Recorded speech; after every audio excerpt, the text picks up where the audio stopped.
What's happening, everybody? I'm Batwolf and welcome to my channel. In today's predictions video, we will be discussing the new series Daredevil Born Again, coming out on Disney Plus in March. I have been so excited for this new series. The original show from Netflix is one of my favorite live action series of all time, and I cannot wait to see the new chapter that this character will have for us. We will be discussing the cast, the characters, the creative team that goes into making such a story, and my theories as to where this story might take us. With the geek facts out of the way, let us step into the ring and let us begin.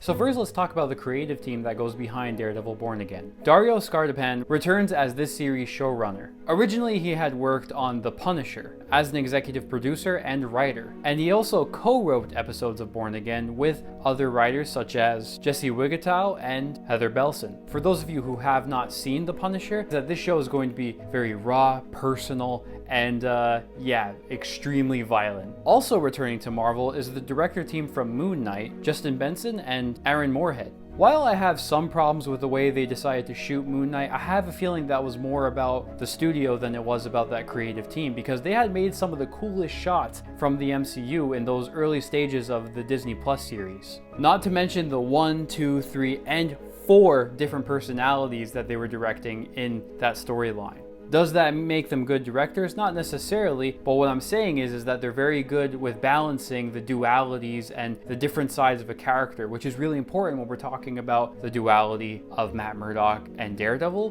One thing I love about watching Daredevil in any of the Marvel series that we've seen him so far is the way that he fights. Watching Daredevil fight is like an art. So fortunate for us, the stunt coordinator of this series is going to be Philip J. Silvera. He actually coordinated the stunts for the original Daredevil series, which is important because Daredevil's fighting is like a language, and that first series really found an excellent translation of his boxing style and his martial arts. But just from the images we see here, I imagine that these fights are going to be even more violent. They look crazy. Now I know why you're here. You want to talk about Daredevil himself, maybe the Punisher, or even Wilson Fisk. Well, let's talk about the characters and the cast.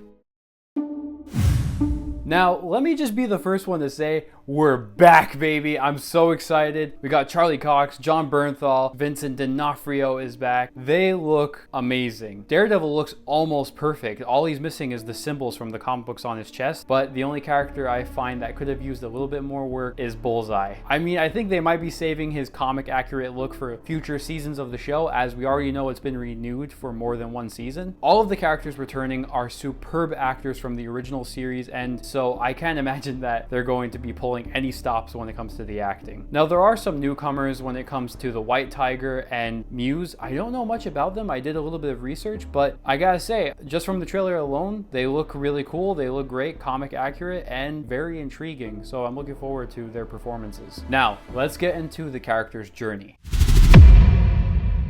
Bullseye will kill Karen Page and or Foggy Nelson. When we see the images here, Matt walking down the road with Karen and Foggy, that's taking place either in a flashback or the beginning of the series. That's when Bullseye will strike. I believe it is going to be Karen Page. My money is on her, that Daredevil is going to fight Bullseye, and unfortunately, Karen's going to be caught in the crossfire, and it's going to result in both the Punisher and Daredevil hanging up their suits. This death will cause a shockwave in Matt's life. I believe Bullseye will be arrested for this and taken to court. Who better than Matt Murdock to represent Nelson, Murdock, and Page? I think he will try to convince the world that this former FBI agent is nothing but a cold-blooded killer. And he'll have a surprise witness on the stand, none other than Wilson Fisk. Now, at this point, it's a world without Daredevil and the Punisher. There are going to be some enemies that come into the spotlight. Wilson, of course, will be free, as in season 3, spoiler alerts by the way, season 3 of Daredevil, Matt promises him that if he ever rises realizes again that he will make sure that Wilson's wife Vanessa spends the rest of her life in prison. So with Daredevil gone, of course, Fisk is going to take over and try his luck at becoming the mayor of New York City. Not only will Fisk take the stand, he'll also be revered as a hero for standing up to such a madman like Bullseye. I believe Matt and Fisk will be having a conversation in that diner where they will be discussing the past, the present, and of course the future. I do not believe that Fisk is going to be a huge villain in this series. I believe they're going to try to make sure that they're going to use him for further series and things like that, as we know that the main antagonist of this series is going to be Muse. With such a psycho killer on the streets, Matt will be struggling with the demon inside of him reaching out, trying to do something about the crime that's taking over Hell's Kitchen. He will not be able to silence the voice in his head and stop himself from leaping to the innocence of New York City. And as we know, it's only a matter of time before Matt Murdock will let the devil out.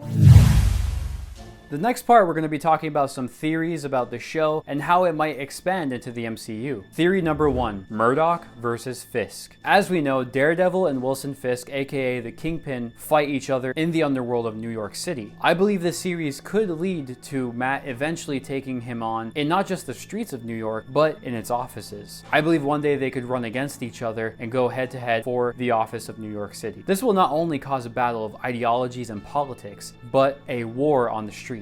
A war between the street level comic heroes and the Kingpin's armies. Who knows, maybe we'll see fellow Defenders, Echo, Hawkeye, Punisher, and fingers crossed that we get to see Spider-Man. Hell, maybe we even get to see him in this series. Theory number 2, Elektra and the Hand. Now, not only is it possible that Elektra could end up in this series, but I believe that there's a possibility Matt potentially taking over as the Hand's new leader, wanting to use their influence and power, change their approach and direction as an organization. Whether or not the Hand will be involved, I do believe eventually Elektra and Matt will get married and become the Daredevil duo that we know in the comic books. However, if Daredevil does take over the Hand, it could result in some friction with other superheroes such as Shang-Chi, Wong, and the Iron Fist. Theory number 3, MCU future. While Daredevil has yet to officially be offered a spot in the Avengers, I believe with characters like White Tiger taking up the mantle of being a vigilante for Hell's Kitchen, this might give Daredevil a little bit of an incentive to become an Avenger. We do know from the possibility of the new Captain America film that they're looking to create a whole new Avengers, and I believe Daredevil could be one of them. For the Punisher, I believe he's going to be the main antagonist of the Armor War project, as it explores the armor of Tony Stark falling into the wrong hands. In the comic books, Frank Castle ends up getting his hands on a War Machine armor, and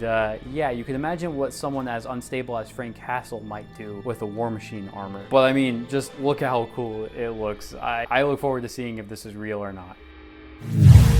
Alright, I'm a little worried about saying this, but this series will probably be the best Marvel series we've had. And if it isn't, I gotta be real, it might put me into a coma and I might have to take a break from Marvel for a little while. I do have a few fears going into this show. The last show treated these characters like real, flawed people. And I'm worried that this show will treat a lot of these characters that are returning more like they're action figures that they're using in their plot and they're just going to toss aside once they're finished with them. But most of all, characters like Karen Page and Foggy Nelson, who I'm worried they're just going to use for their deaths alone and the love that you already have established from said series. And if that's how they're going to do it, they're going to lose a little bit of emotional depth for me. One thing that gives me a lot of hope about this series is the fact that all of the cast stands by this new direction that they're taking. Now, another reason that gives me a lot of hope is I actually got to meet the big man himself, Vincent D'Onofrio, at Montreal Comic Con 2024. He had such passion and excitement for this new series, and I got to thank him for his work throughout the years, and especially Kingpin. And what he said to me is that if I had liked the old show, that I'm going to love what they did with Born Again. And if it's good enough for the Kingpin of crime, then it's good enough for me. So those are my thoughts on what could happen in Daredevil Born Again. But what do you think? Are you excited for this new series? Do you agree with my takes? Let me know in the comments. Yes, I have my fears about this show, but with this dream team of creators and the passion that just bleeds through this show so much that you can see it through the damn trailer, this allows me to look forward to a Marvel project again the first time in years, and it also allows me to be a man without fear. That said, subscribe for more, and this is Batwolf,